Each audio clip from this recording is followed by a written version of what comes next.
காற்றே பூங்காற்றே இந்த தலையெழுத்து யாரை மாற்றுவாயோ. நான் இங்கே கல் சேமந்து மண் சேமந்து கிடைக்கிறேன். என்ன பண்ணுறது, இதாங்க வீடியோ போட முடியாமல் ஒன்று ஒன்று பண்ணிக்கிட்டு இருக்கீங்க. எல்லா பேரும் சப்போர்ட் பண்ணி ஷேர் பண்ணி ஒரு லைக் பிடிச்சிருந்தா லைக் போடுங்க, கமெண்ட் பண்ணுங்கள். என்னால் கொஞ்சம் உதவி வந்துச்சுன்னா சின்ன சின்ன உதவி பண்ணுவோம் ஃப்ரெண்ட்.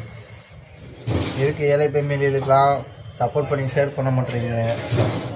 என்ன ஃப்ரெண்ட்ஸ், கல் ஏற்றிங்க பாருங்கள், இப்போதான் சாப்பிட்டு படுத்து கிடக்கும். 2 மாடிக்கு கொண்டு போகணும் பாருங்கள் ஃப்ரெண்ட்ஸ். பார்த்தீங்கன்னா தெரியும், இங்கே இருக்குது பாருங்கள். இங்கேருந்து 2வது மாடி கொண்டு போகணும் ஃப்ரெண்ட். அங்கே இருக்குது மாடி மேலே. என்ன பண்ணுறதுங்க, நாங்கள் இப்படி செமந்துட்டே இருக்கிறேங்க. இப்படி லைக் எல்லாம் தள்ளி விட்டு போங்க மேலே, தெரியல பார்ப்போம்.